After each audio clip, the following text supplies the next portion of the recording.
¿Qué nos importa Skinner, 30 años después? Marino Pérez Álvarez, Universidad de Oviedo. Se toma el 30 aniversario de la muerte de Skinner como ocasión para visualizar su presencia en la psicología actual y recordar algunas de sus mayores aportaciones.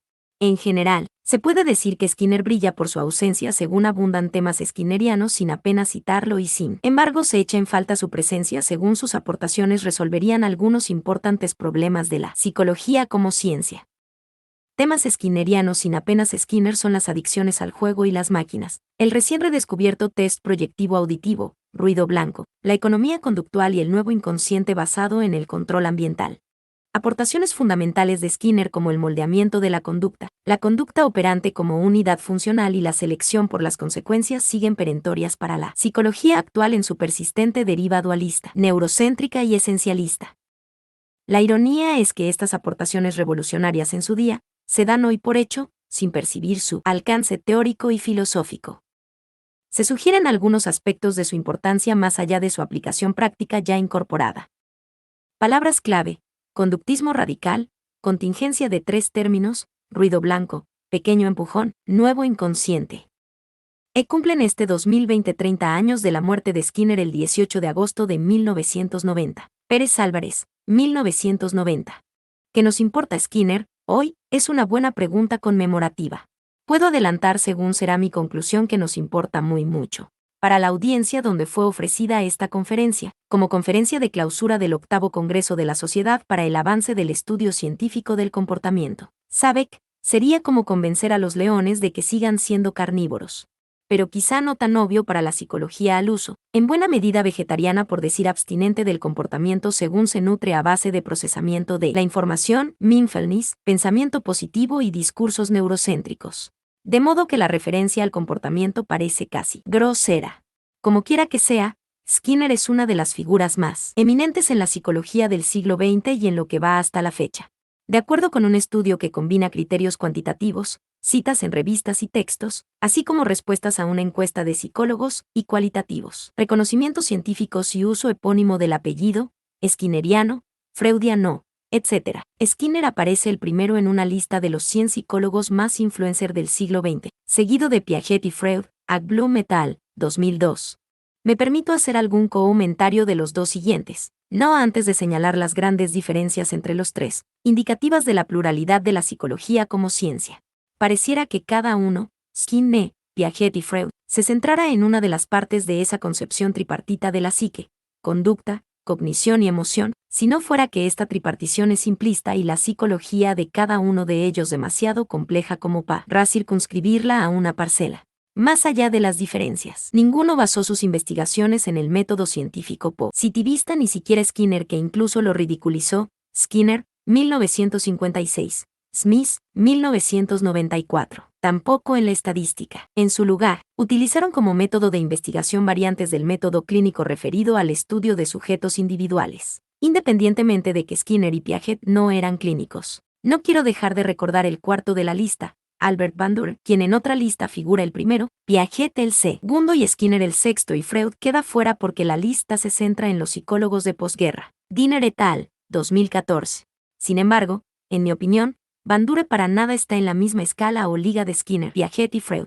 Como estos tres, son contados en la historia de la psicología. Cabrían en un taxi, Bandura iría en un autobús o colectivo que dirían en Argentina como tantos y tantos psicólogos importantes. Por lo que es reconocido y citado Bandura, pone en la pista de cómo ha ido degenerando la psicología, la autoeficacia, un concepto tautológico, el determinismo recíproco, como si el individuo, el comportamiento y el ambiente fueran piezas separadas que se ponen a interactuar, y el aprendizaje social, lo que se sabe de siempre reembutido en una cascada de procesos mentales.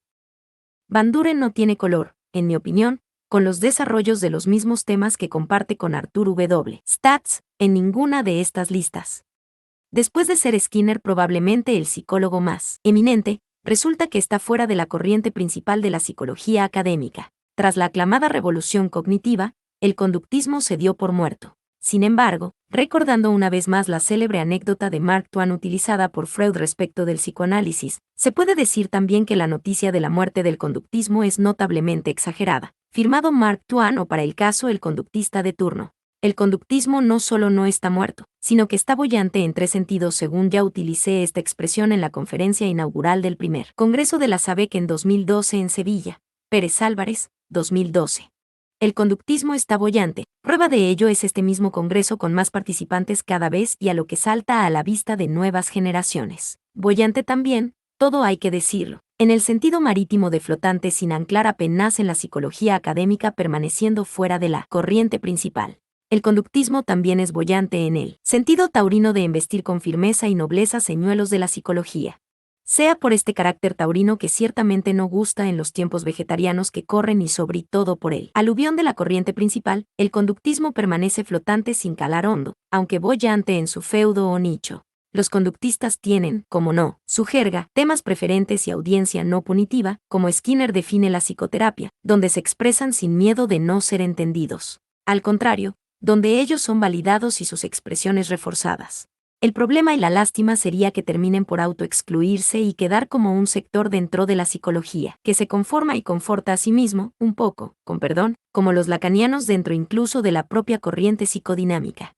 Más allá del boyante nicho de los conductistas, pensado sobre todo en quienes están entrando en la corriente principal de la psicología, me permito recordar la falacia cronológica, Freixa y Frohan, 2014, según la cual se suele tomar lo último como lo mejor, cuando a veces ni siquiera es lo más nuevo. Como dijo Freud una vez de sí mismo, la originalidad consiste a menudo en haber leído poco. El conductismo, más allá de ser una escuela de la tradición psicológica, es troncal y transversal en psicología. Es troncal en la medida en que la conducta es un referente inexcusable de la psicología, por donde empieza y acaba incluso la psicología que no se reconoce estudiando la conducta, aun cuando la psicología estudie otra cosa. El inconsciente, el procesamiento o la actividad neuronal, empieza con la conducta y termina en ella. Pero lo hace, sea dicho con firmeza y nobleza, no sin incurrir a menudo en flagrantes falacias explicativas, tautologías, homúnculos, fantasmas en la máquina, reificaciones. Entre las más socorridas estarían la susodicha autoeficacia, la función ejecutiva y las neuronas espejo. Es transversal en tanto Skinner está en casi todo, aún sin ser reconocido, ni falta que hace, según sus aportaciones ya son patrimonio común. Sin embargo, un aniversario de 30 años es buena ocasión para recordar a Skinner en particular allí donde brilla por su ausencia y se echa en falta su presencia. Voy a reutilizar el título de Gair Overskate, buscando a Skinner y encontrado a Freud, Overskate, 2007. De paso, no está de más recordar que Skinner estudia temas freudianos, lapsus, sueños, psicoterapia. Pérez Álvarez, 1990b, siendo Freud el autor más citado, no precisamente para críticas tipo Eysenck. Esta resonancia de Freud en Skinner contrasta con la usual aversión que Freud suscita en los conductistas, digno de un psicoanálisis siquiera breve. El título que propongo para esta sección es Ojeando la psicología mainstream y encontrando a Skinner. Digo ojeando, porque si fuera una búsqueda sistemática los hallazgos serían interminables. Concretamente, me refiero a 6 temas skinnerianos en los que Skinner brilla por su ausencia, sin apenas ser citado. No digo esto porque hubiera usurpación o algo así, sino porque ya son temas importantes por sí mismos con sus propios autores de referencia. No obstante, se beneficiarían de ser enfocados más skinnerianamente. Ojeando la psicología mainstream y encontrando a Skinner, la gran caja de Skinner del mundo actual, sobre el trasfondo del alcance general del enfoque skinneriano para entender la conducta humana de acuerdo con obras como Ciencia y Conducta Humana 1953, Conducta Verbal 1957, Tecnología de la Enseñanza 1968, Contingencias de Reforzamiento 1969 y sobre el conductismo 1974 entre otras. Destaco la famosa caja de Skinner, por la relevancia que cobra para el mundo actual. La caja de Skinner es realmente una caja o cámara diseñada para el estudio experimental de la conducta de los organismos, típicamente ratas y palomas, mostrando cómo la conducta se regula por sus consecuencias conforme a diversos programas de reforzamiento. Ciertas características del mundo actual parecen skinnerianas. Me refiero a la cultura de los objetivos, la necesidad de feedback inmediato y la obsesión por el progreso, que el psicólogo Adam Alter destaca a propósito de las adicciones del comportamiento, Alter, 2018. Sin perder de vista este trasfondo, me voy a centrar en artilugios tecnológicos que controlan nuestro comportamiento, ni que fueran diseñados por Skinner, el mismo habilidoso constructor de aparatos como la caja que lleva su nombre. El mundo de hoy podría verse como una composición de cajas de Skinner, desde los automóviles a los móviles, si es que el mundo mismo ya no es una gran caja skinneriana, Internet, network, redes sociales, o como diría Nicholas Carr, una jaula de cristal, Carr, 2014. Un coche con su conductor representa casi topográficamente una caja de Skinner y de hecho la conducción brinda un ejemplo insuperable para ilustrar la conducta operante, estímulos discriminativos, dispositivos para operar, feedback inmediato, moldeamiento, reglas. Si se recuerda el proyecto Pichón de Skinner para entrenar a una paloma en pilotar un misil, se completaría la imagen. Las ciudades, vayas o no en coche, están diseñadas conforme a un sistema de contingencias. No solo por los semáforos, los propios peatones parecen circular como los automóviles con sus distancias, intermitentes, adelantamientos y cortés indiferencia, recordando el análisis de Irving Goffman en la presentación de la persona en la vida cotidiana 1956. Por no hablar de la cantidad de estímulos. Si entramos en Las Vegas, Nevada, encontramos cientos de máquinas cual cajas de Skinner, cada una con un organismo operando en ella, como muestra Natasha Chuy en su conmovedor libro no en balde titulado Adictos por diseño. Como dice, las máquinas tragaperras son justamente cajas de Skinner para la gente, porque te mantienen enganchado. No es un gran misterio. La máquina está diseñada para hacer eso. Funciona sobre los principios del condicionamiento operante. Chuy, 2012, p. 104. En términos similares describían James Olds y Peter Milner en 1954 la conducta de la rata legendaria número 34 de su estudio que terminó por morir de placer operando estimulaciones eléctricas en el cerebro, en el área que resultó ser el centro de la recompensa. Olds y Milner, 1954. Berhalter, 2018, pp 51-55 para sus relaciones con máquinas tragaperras y videojuegos. No dejaría de ser triste la generalización de los estudios de Olds y Milner a los humanos atrapados en videojuegos por encima de necesidades básicas según la conocida pirámide de Maslow. Ahora, en nuestro tiempo, la caja de Skinner está literalmente en la mano de cualquiera. El móvil. El móvil funciona de acuerdo con los mismos principios de las máquinas tragaperras, cual caja de Skinner. Está diseñado precisamente para que uno quede enganchado en un sinfín de conductas, a menudo sin fin que merezca la pena, como no sea estar pendiente, y al final dependiente. Con el móvil, la rata ya no nos representa tan bien como la paloma con su picoteo. Ahí estamos continuamente picoteándote si la es con miras a ver qué pasa.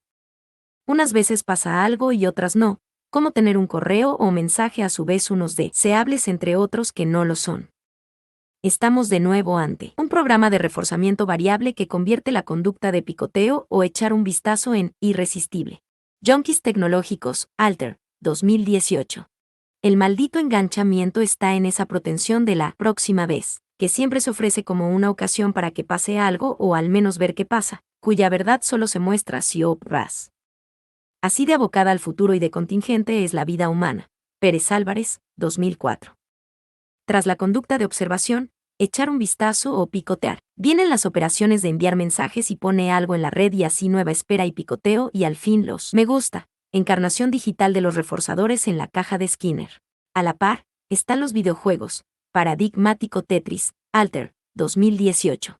Es más, el nuevo mundo de dispositivos digitales se ha construido de acuerdo con la lógica de los videojuegos. No por nada Alessandro Barico titula The Game la excelente cartografía que hace de este nuevo mundo, un mundo diseñado por gente que ya no jugaba al futbolín, sino que tenía sus propios juegos tipo Space Invaders, Barico, 2019, p. 153. De acuerdo con Barico, el formato del mundo cambió de manera que el mundo real se entreteje con el mundo de la red o ultramundo como dice. El nuevo hábitat o civilización es un sistema en el que el mundo y ultramundo giran uno dentro de otro, produciendo experiencias en una especie de creación infinita y permanente. Barico, 2019, p. 92. Quien retornara después de 25 años fuera, de un coma o de Marte, reconocería este nuevo mundo por el acople hombre-teclado-pantalla. Tal sería el logo del nuevo tiempo, según la fórmula de Barico. La caja de Skinner sigue valiendo aquí. La propia caja de Skinner implica la articulación de un mundo aquí y ahora con su suelo, paredes, palancas, comederos, y el mundo virtual o ultramundo operable por el picoteo o la conducta que sea. Entonces, el ultramundo se abre y despliega FC Doors, sean premios contantes y sonantes, me gustas, o juegos sin parar. Todo ello ocurre mediante la conducta, operante en función de las contingencias de reforzamiento, de manera que éstas reorganizan la funcionalidad del entorno, cambian al propio organismo y fomentan adicciones comportamentales. El sumador verbal. Ruido blanco para la psiquiatría. El ruido blanco se ha convertido recientemente en un paradigma experimental para propiciar y evaluar ilusiones del habla que pudieran suponer una indicación de vulnerabilidad a la psicosis. Catalán et al., 2018, Galdós et al., 2011, Shepard et al., 2019. La tarea experimental consiste en presentar a través de auriculares un sonido monótono grabado a fin de ver si los sujetos reconocen patrones verbales o ilusiones del habla. Se entiende que la atribución de sentido a una entrada sensorial neutral dicen algo de las predisposiciones de la persona. Una presentación típica incluye una serie de fragmentos de ruido blanco intercalados al azar con otros en los que el ruido blanco lleva superpuesta una frase más o menos audible que a su vez puede tener un sentido positivo, negativo o neutro tipo: el deporte es bueno para la salud, creo que va a llover, o Madrid es la capital de España, Galdós et al., 2011, Shepard et al., 2019. El caso es que, por lo que aquí importa, el ruido blanco fue estudiado por primera vez por Skinner, en 1936. Skinner identificó el fenómeno como sumador verbal y lo desarrolló como método para el estudio del habla latente, sugiriendo su aplicación clínica. Skinner, 1936. El sumador verbal, dice Skinner, es un dispositivo para repetir muestras de habla arbitrarias obtenidas permutando y combinando ciertos sonidos elementales del habla. Uno de sus usos es comparable al test de las manchas de tinta. La muestra de voz no representa para nada ningún patrón convencional en el comportamiento del sujeto, pero funciona como una especie de mancha de tinta verbal. Cuando se repite un número suficiente de veces, el sujeto realiza una respuesta verbal convencional que se parece a ella. Por ejemplo, algunas repeticiones de la muestra esquelética u pueden evocar la respuesta Stars Overlooking. Esta no es, de ninguna manera, la única respuesta emparejada a la muestra, y dado que no es evocada por ningún estímulo que actúe en este momento, se puede decir que su aparición se debe a su propia fuerza relativa. Al presentar una amplia variedad de muestras esqueléticas, un investigador puede obtener una lista de las respuestas especialmente fuertes de un sujeto. Esto es esencialmente lo que se hace en los test de manchas de tinta y de asociación libre. Skinner, 1936, p. 71. El uso del sumador como test, continúa Skinner, se basa en una distinción entre los temas del discurso normal y el habla del sumador y entre los factores responsables de uno y otro. En el habla normal, las respuestas se refieren a estímulos externos, aquello de lo que se habla. En el sumador, estos estímulos no existen. La diferencia es que la forma particular que ocurre en el habla normal se puede explicar señalando el estímulo al que responde, mientras que en el sumador, la ocurrencia debe atribuirse a la fuerza especial de la respuesta misma. p. 103. La respuesta revela vulnerabilidades y asuntos que le ocupan y preocupan a uno. ¿Por qué sumador? Skinner lo explica, oscuramente, de acuerdo con dos principios. A. La respuesta verbal imitativa latente del estímulo rítmico y b. La suma de esta respuesta a la respuesta verbal también latente que evoca, relacionada a esta con los temas que le rondan o preocupan a uno. Podríamos recordar aquí el poema El Cuervo de Allan Poe 1845, aunque Skinner no lo cita. Como se recordará, una tenebrosa noche de invierno, estando el poeta sumido en la tristeza por su Leonor perdida, entra en su habitación un horripilante cuervo cuyo continuo graznido, Nevermore, le evoca que su alma nunca más se levantará. Algo similar cuenta Skinner que le ocurrió a él el día que descubrió el fenómeno. Una magnífica mañana de domingo fui al edificio de biología y bajé al sótano. Coloqué a las ratas en sus cajas y puse en funcionamiento el equipo de programación.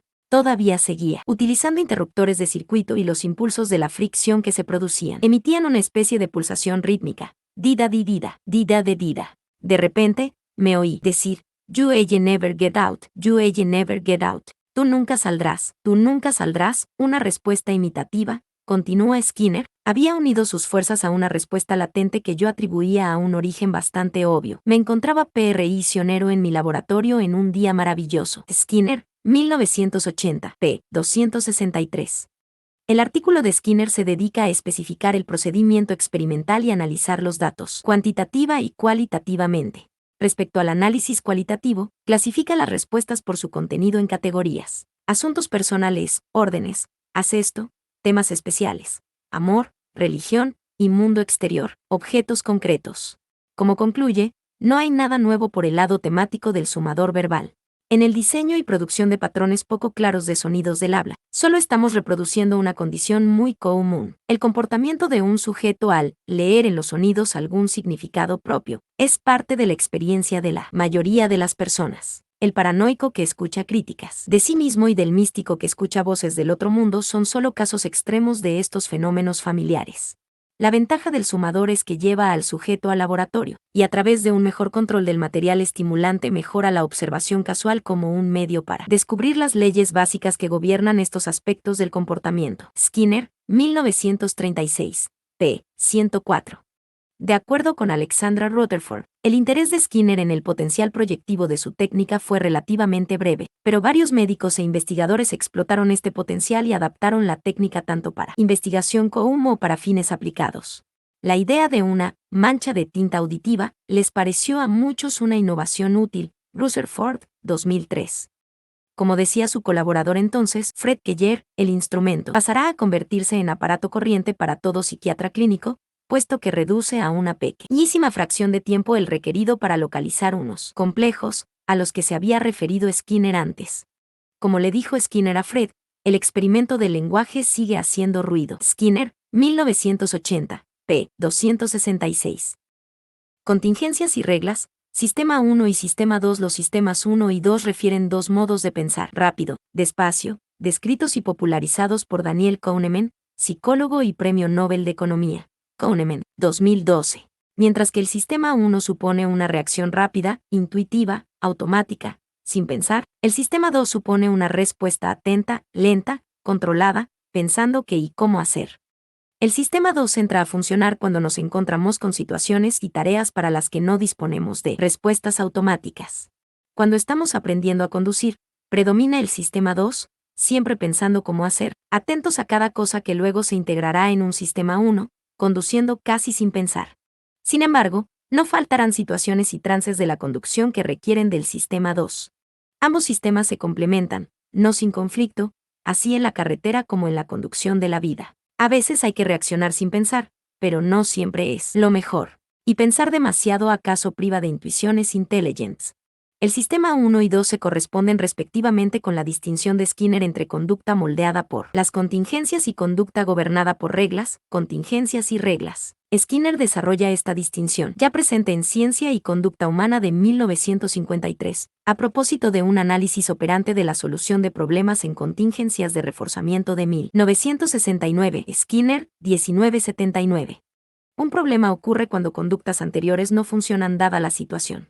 La conducta de resolver problemas se caracteriza por hacer algo que modifica la propia conducta establecida, de modo que otras acciones son requeridas. Entonces, uno puede formular reglas a partir de las contingencias observadas y seguir reglas disponibles en el ambiente. Reglas aritméticas si se trata una multiplicación, indicaciones por dónde se va, instrucciones, normas de tráfico, etc. La cuestión aquí es que la conducta gobernada por reglas es relativamente distinta de la moldeada por las contingencias. Mientras que ésta implica un aprendizaje directo, experiencial corporal, derivado de un moldeamiento. Aquella supone un seguimiento de reglas por lo que tal conducta no tiene la misma fuerza de respuesta o hábito. Aun cuando sean similares topográficamente, difieren por el control al que responden. La distinción entre conducta moldeada por contingencias y gobernada por reglas se corresponde con muchas distinciones clásicas. El propio Skinner señala 16. Entre ellas impulso/diagonal deliberación, beneficio próximo/diagonal último, intuición/diagonal lógica, inconsciente/diagonal consciente y pasión/diagonal razón. Esta última hace referencia al célebre dictem de Pascal según el cual el corazón tiene razones que la razón no entiende, que Skinner retoma diciendo que las contingencias contienen razones que las reglas no pueden especificar. Skinner, 1979, p. 157-9. Se podría añadir la conocida distinción de Ortega entre ideas y creencias según la cual las ideas se tienen y en las creencias se está. Sin olvidar otras distinciones más prosaques como conocimiento procedural y declarativo y para el caso sistema 1 y 2. La gran aportación de Skinner está en que sitúa esta distinción en el contexto del aprendizaje, mostrando cómo buena parte de la conducta humana se aprende por moldeamiento en contacto directo con las consecuencias, y cómo a su vez esta conducta se articula con la conducta gobernada por reglas con su distinta condición de control. Importa destacar que el enfoque de Skinner supone un sujeto holista corpóreo situado en contacto directo con las cosas, ser en el mundo, operando entre ellas de modo que tanto la funcionalidad de las cosas como la funcionalidad del propio sujeto se constituyen mutuamente, yo circunstancia.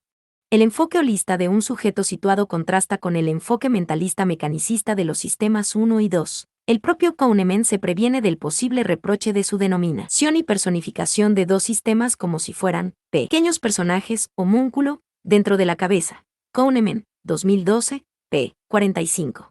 Pero, la personificación de los sistemas no es una mera licencia poética o como dice, uso del lenguaje, sino que implica toda una concepción mentalista mecanicista, como ya delata su justificación de los nombres. La razón es sencilla.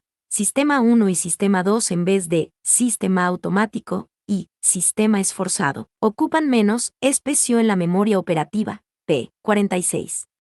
Dejando de lado la razón economicista, la explicación no deja de revelar la concepción mecanicista del funcionamiento psicológico, como se ve a lo largo del libro, sin menoscabo de la eficacia expositiva. Aunque Kahneman no localiza los sistemas en ningún área del cerebro, la noción de memoria operativa supone un mecanismo de procesamiento dentro de uno con sus recursos y enlaces. La suposición como mecanismo interior y sin embargo deslocalizado sugiere que, como concepto, es oscuro y como fenómeno es algo que en realidad realiza el sujeto como un todo. Con todo, para nada impugno los sistemas 1 y 2. Únicamente, me preocuparía si las nuevas generaciones de estudiantes creyeran que la psicología empieza con estos sistemas, como si fueran la última palabra, lo que sería un caso más de falacia cronológica. Freisa y Frohan, 2014. Afortunadamente, la propia psicología cognitiva se está corrigiendo en la dirección holista en activista corporalizada. Pérez Álvarez, 2018, donde ya está Skinner, Alksnis y Reynolds, 2019.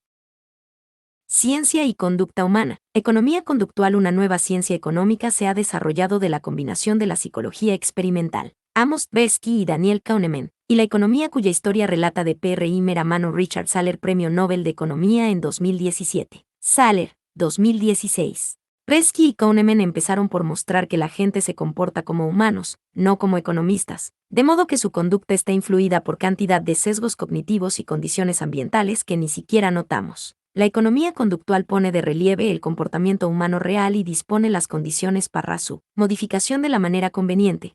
Véase González Ross et al. 2020 para una excelente revisión las aportaciones de la economía conductual a las adicciones.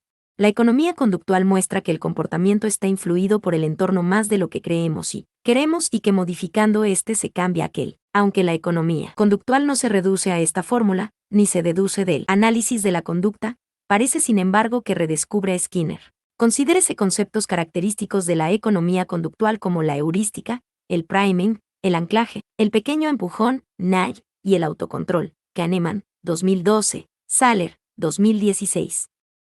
La heurística, según la cual respondemos a cuestiones nuevas de acuerdo con lo que tenemos a mano, no deja de ser un control ambiental discriminativo que selecciona de nuestro repertorio las respuestas que más probablemente han sido reforzadas en situaciones similares. En la misma línea, el PRI-MIN o efecto de primado consistente en la preparación de la respuesta requerida con alguna sugerencia al efecto, así como el anclaje consistente en tomar como referencia una cifra sugerida en respuesta a preguntas sobre cantidades que desconocemos, no dejarían de verse igualmente como sutiles estímulos discriminativos. Tanto el efecto priming como el efecto ancla suponen influencias en nuestro comportamiento de las que normalmente no tenemos conciencia. Estas estimulaciones sutiles evocan conductas generalizadas moldeadas por las contingencias. Respuestas del sistema 1, como dicen.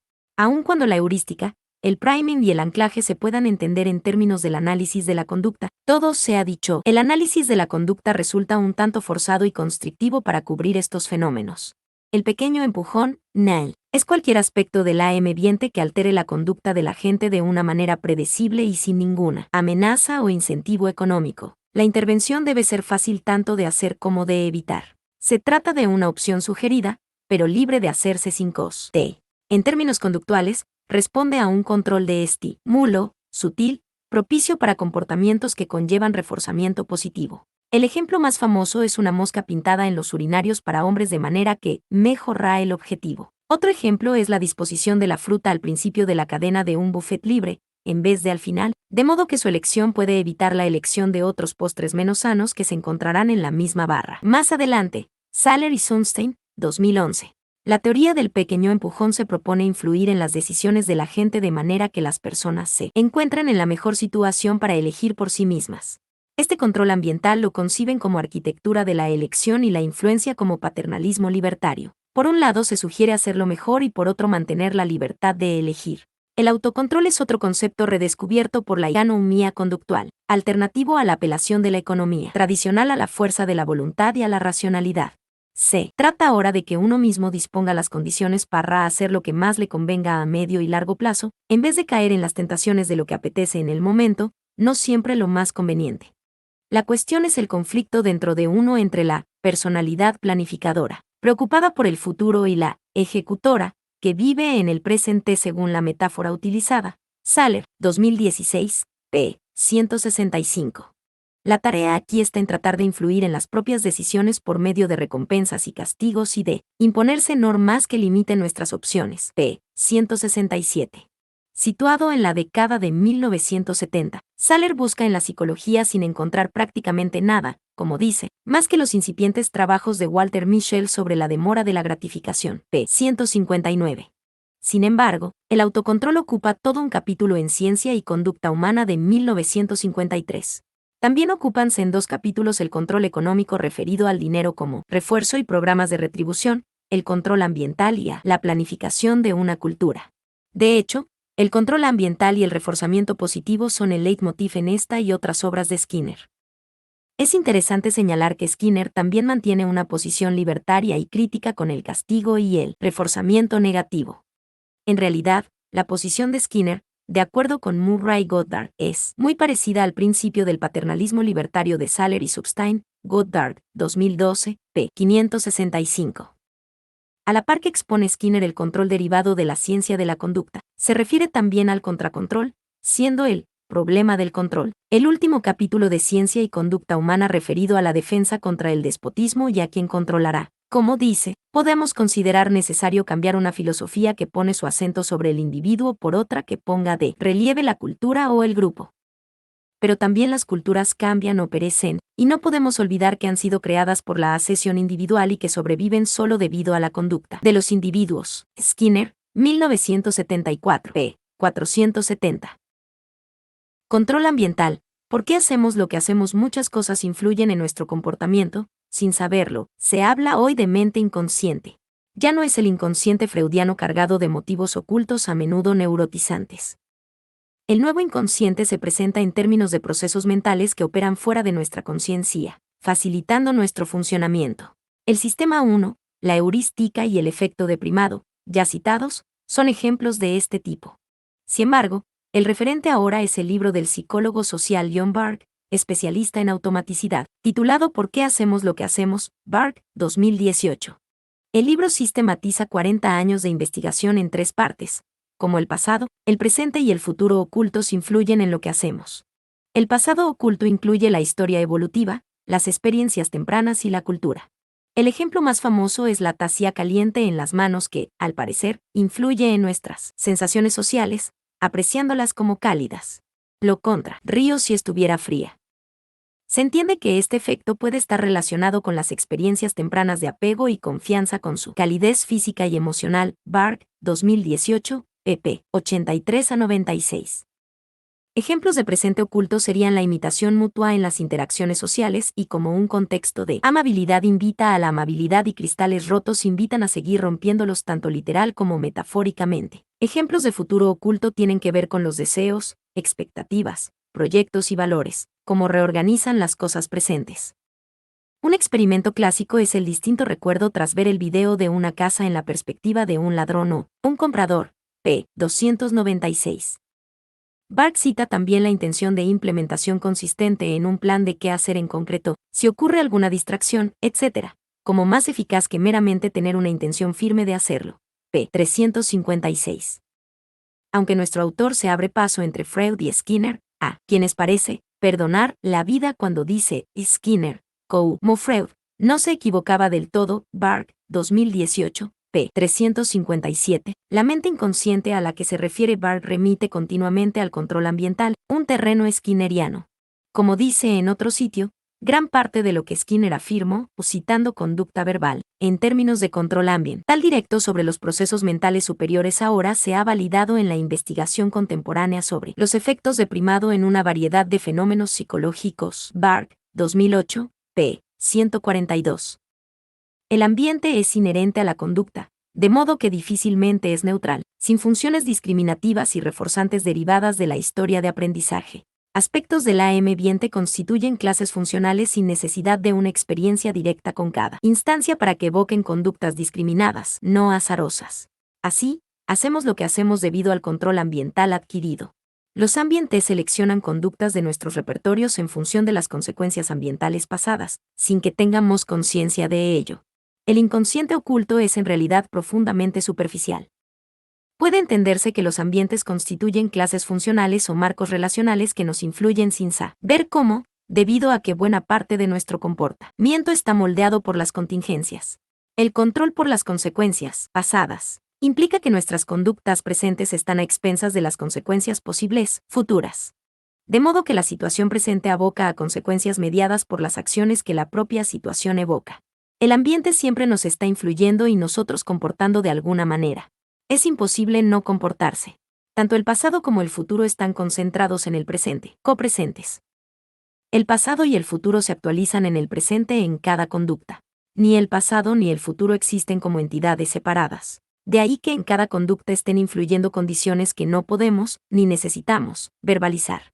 Únicamente, si el flujo comportamental se rompe o no funciona, entonces se requeriría verbalizar la situación, pasar de un sistema de contingencias a reglas. Igualmente, cuando queremos implementar intenciones. Por cierto, la intención de implementación se puede entender tanto mejor en términos conductistas. Pérez Álvarez, 2018b, pp 184 a 191. Dentro de su audacia, el nuevo inconsciente de Barg no deja de ser un subsistema de la mente como aparato, al viejo estilo mentalista. Una alternativa se podría encontrar en la selección por las consecuencias que operan en la triple escala evolutiva, comportamental y cultural. Skinner, 1981, en buena medida de forma inconsciente. Como dice Skinner, las relaciones de control existentes entre el comportamiento y las variables genéticas y ambientales son inconscientes por cuanto no se observan, y fue Freud quien destacó que no es necesario que se observen, es decir, que sean conscientes, para que sean efectivas. Se requiere un ambiente verbal especial para imponer conciencia al comportamiento de modo que se induzca a la persona a responder a su propio cuerpo mientras se está comportando. Skinner, 1987. p. 139. Funciones conductuales del ambiente. Affordances. El término affordance fue introducido por James Gibson en el marco de su teoría de la percepción directa, distinta de la teoría de la percepción como entrada de información a procesar. Frente a la concepción cognitivista representacional, la concepción de la percepción directa sostiene que el mundo alrededor ya se nos ofrece como posibilidades de acción. No percibimos información que se computa y representa dentro y luego sale como acción. En su lugar, percibimos los valores y significados de las cosas y situaciones, para lo que Gibson acuñó el término affordance. La percepción de affordances implica un cambio radical respecto de las teorías perceptivas al uso. Como dice Gibson, percibir un affordance no es un proceso de percibir un objeto físico libre de valor al que se añade significado no se sabe cómo, es un proceso de percibir un objeto ecológico rico de valor. Gibson, 1979, p. 131. El mundo no se nos ofrece como información a procesar, sino poblado de affordances. Rietveld y Kiberstein, 2014. Una silla ahí no necesita ser procesada antes de sentarnos, sino que ofrece esta posibilidad en virtud de esa estructura funcional dispuesta al efecto. Las affordances son disposiciones del ambiente correlativas de las disposiciones de los individuos en relación con ellas. Como dice Gibson, una affordance no es una propiedad objetiva ni subjetiva, sino ambas si se prefiere. Una affordance supera la dicotomía subjetivo-objetivo mostrando su inadecuación. Es a la vez un hecho ambiental y conductual. Es tanto física y psíquica, incluso ni una ni otra. Una affordance apunta en ambas direcciones, al ambiente y al observador. Gibson, 1979, p. 129. Véase Eras Escribano, 2019, para una excelente revisión e implicaciones filosóficas. La percepción directa supone la continuidad percepción-asesión. No hay percepción que no implique acción y toda asesión conlleva percepción. La percepción es posible en la medida en que los organismos se mueven y, de hecho, son exploradores activos de su ambiente, en vez de receptores pasivos de información. El enfoque gibsoniano conecta la percepción con el comportamiento, no ya como sistemas independientes, sino como un sistema organismo-ambiente. Por lo tanto, la percepción en los organismos no puede considerarse aparte del comportamiento. La percepción necesariamente implica conducta, es conducta, y como tal permite la detección de más oportunidades para la acción, denomina das posibilidades. Cabrera et al., 2019, p. 2. La afinidad y complementariedad entre Gibson y Skinner ya fue destacada en su día, Costal, 1984, y se reivindica hoy en el contexto de repensar la psicología más allá de la mente y el cerebro, Branch, 2013, Covarrubias et al., 2017, Morgan, 2018, Morris, 2009, Pérez Álvarez, 2018. En su pregunta ¿dónde han ido a parar los conductistas?, March Branch sugiere su apertura al enfoque gibsoniano no ya solo por no quedar aislados, sino por la propia afinidad entre sí y alternativa al procesamiento de la información, Branch, 2013. Se trata de establecer un puente entre la psicología ecológica gibsoniana y el análisis conductual. De esta manera, ambos enfoques pueden reofrecer versiones más matizadas y fortalecidas de sí mismos respecto de los malentendidos que, como enfoques disidentes, han recibido. Dentro de su marcado enfoque ambiental, el análisis de la conducta resulta un tanto forzado para captar la variedad de funciones conductuales del ambiente, debido a su derivación de procedimientos experimentales en el laboratorio animal. De hecho, los procedimientos experimentales agradecen un enfoque ecológico. Cabrera et al., 2019. Influencias del mundo social como las citadas en las secciones anteriores, empezando por el pequeño empujón, Nall, agradecen también la noción de afordance entendida como funciones conductuales del ambiente. En resumen, hojeando la psicología mainstream se encuentran temas skinnerianos, sin referencia a Skinner, como el test de ruido blanco, los sistemas 1 y 2 y la economía conductual, de la que los citados sistemas también forman parte. Y cuando se hace referencia como en las máquinas tragaperras, no se recuerda la preocupación de Skinner por el uso de los programas de reforzamiento, como si él los desarrollara para controlar a la gente. Parecido en relación con el nuevo inconsciente que, a pesar de citar a Skinner, no sale de la Viernes Ja concepción mentalista.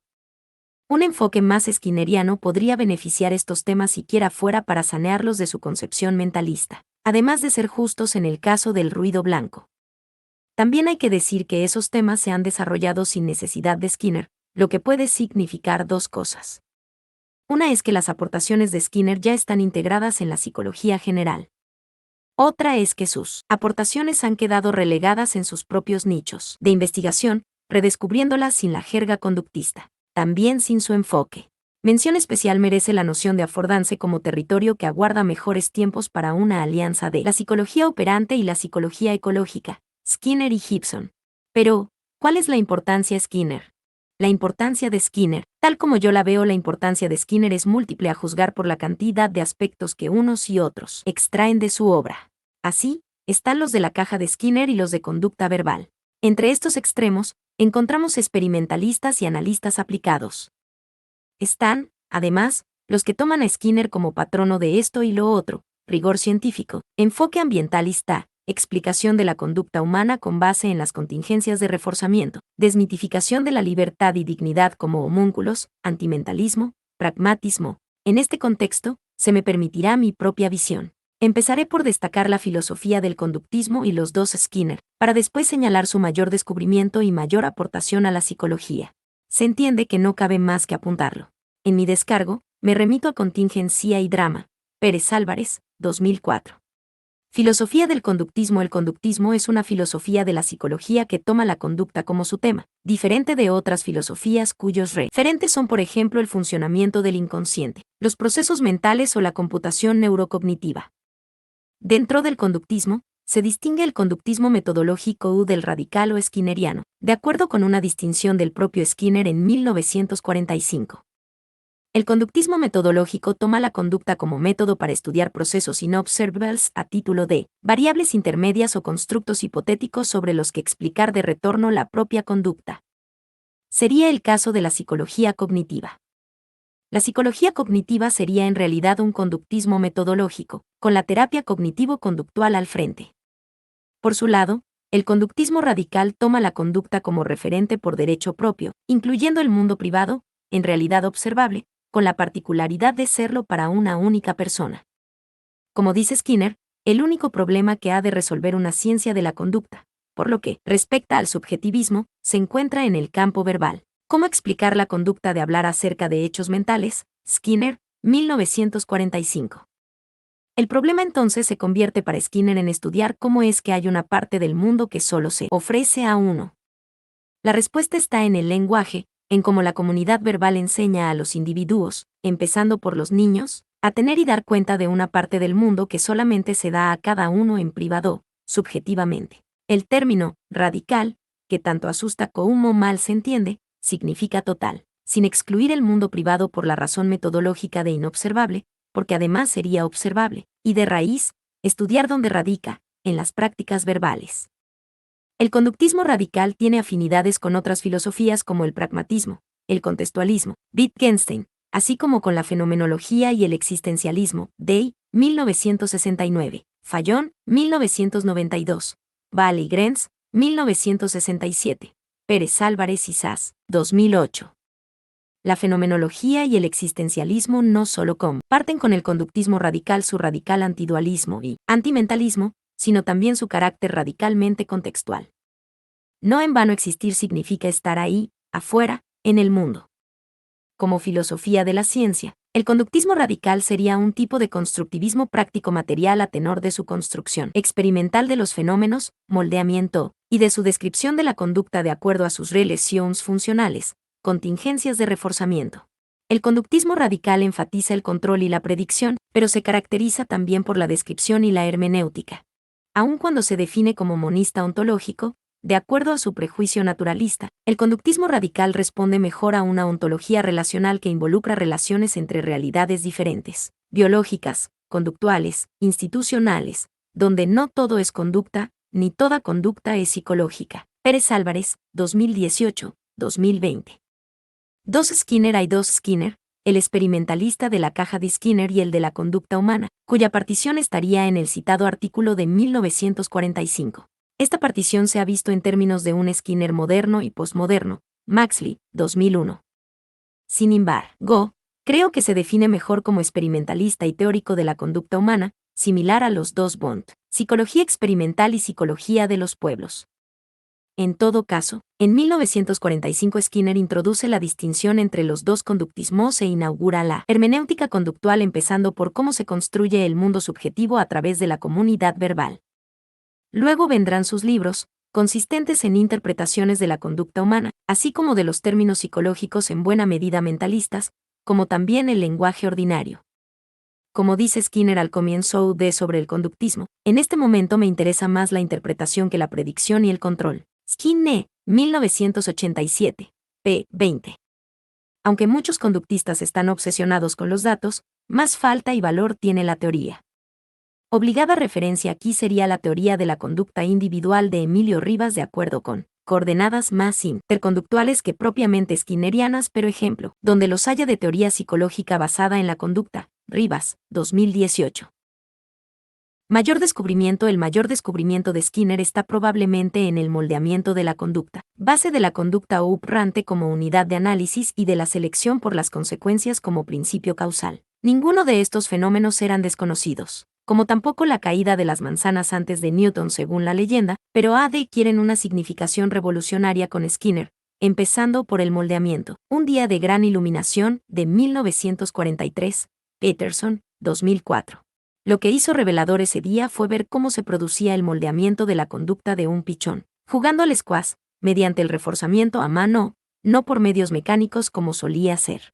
Lo destacable aquí es la diada social, interconductual, que implica el reforzamiento a mano, mediado por la conducta de otro organismo, en este caso el propio Skinner, como es la conducta verbal definida como conducta mediada y mantenida por consecuencias mediadas por otros. Peterson, 2004, p. 326.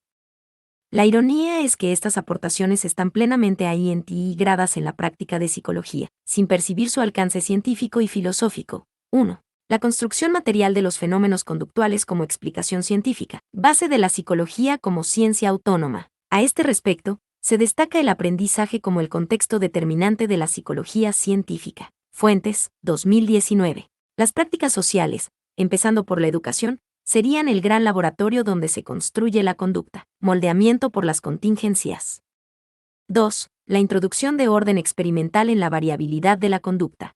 Este orden experimental daría lugar a la conducta operante como unidad funcional, Glenn et al., 1992. 3. La selección por las consecuencias como principio causal. Este principio supone, por un lado, la introducción de la causalidad final frente a la mecánica E.R. Pérez Álvarez, 2009, y, por otro, la alternativa al esencialismo consistente en ver los fenómenos psicológicos como si reflejaran cualidades naturales universales ya dadas, Goddard, 2018, Palmer y Danaoe, 1992. 4. El análisis funcional de la conducta como enfoque de la psicología y técnica aplicada. El análisis funcional no es solamente una técnica de análisis y modificación de conducta que, por cierto, cada generación para por descubrir como una de las mayores alternativas al modelo médico, sino que es todo un enfoque de la psicología como ciencia autónoma, Froxam Parga, 2020, Cilio, 2016. Posteriormente, Skinner elevaría la selección por las consecuencias a principio unitario en la triple escala evolutiva, ontogenética y cultural, Skinner, 1981. Por su parte, Susan Snyder instaura la ciencia de las consecuencias. Cómo realmente funcionan los organismos así en la naturaleza como en la cultura, Snyder, 2012. Mayor aportación. Aunque ya está dicha, la mayor aportación se puede redondear en torno a la conducta operante como relación funcional entre la situación presente y consecuencias futuras. Técnicamente, esta unidad se define como contingencia de tres términos. En presencia de un estímulo discriminativo, ed, cierta conducta, c, probablemente obtenga reforzador, r, cuya fórmula es ed, cr. Más allá de su utilidad práctica, en la base del análisis funcional, la contingencia de tres términos tiene una importancia teórica y filosófica fundamental, es única en psicología, aunque no sin parientes. Por lo pronto, implica una conducta inherentemente intencional, en orden a un efecto posible, por ocurrir, dable en el futuro, al hilo de las circunstancias presentes. La conducta opera un cambio en el ambiente, modificando el mundo, cuyo cambio reobra sobre la propia conducta, moldeándola y fortaleciendo su ocurrencia y las circunstancias iniciales, haciéndolas más discriminativas e informativas. La conducta opera tanto en el ambiente ahí, como en el tiempo, abriendo el futuro, haciéndolo presente, según ya estaba presente o copresente dadas las condiciones discriminativas iniciales. La contingencia de tres términos constituye una configuración o gestalt dinámica, cambiante momento a momento, al hilo de las conductas del organismo o sujeto que a su vez resulta cambiado. La noción skinneriana de organismo cambiado excusaría las típicas reificaciones esencialistas de los fenómenos psicológicos. El alcance teórico y filosófico de la contingencia de tres términos como configuración o contingencia discriminada fue desarrollado por Juan Fuentes y Quiroga, 1999. La contingencia de tres términos como configuración entronca con la fórmula heideggeriana ser en el mundo, la orteguiana yo circunstancia y la estructura del comportamiento de Merleau-Ponty, Pérez Álvarez, 2018. En psicología está emparentada con la psicología de la Gestalt, las citadas affordances de Gibson, la zona de desarrollo próximo de Vygotsky y el enactivismo de la nueva psicología cognitiva, Alksnis y Reynolds, 2019, Pérez Álvarez, 2018. Ejemplos de esta configuración se encuentran en la propia caja de Skinner, en la conducción de un coche, en el deambular por la ciudad, en los casinos de Las Vegas y en las redes sociales, por recordar instancias citadas. Con todo, nada parece indicar que la psicología mainstream se esté moviendo en la dirección conductista, ni que los conductistas estén haciendo gran cosa para integrarse en la corriente principal, como merece su psicología y necesita de ella la psicología general. Skinner ha descubierto la significación de la selección por las consecuencias para la psicología, pero la psicología hoy no parece seleccionar a Skinner. Sin embargo, Skinner podría entender la deriva de la psicología en base a las contingencias de reforzamiento que rigen sus estándares científicos. La buena noticia es que Skinner está por descubrir para buena parte de la psicología actual, incluyendo conductistas pegados más a la letra que al espíritu del conductismo. Hora de pensar fuera de la caja. Conflicto de intereses. El autor declara no tener conflicto de intereses.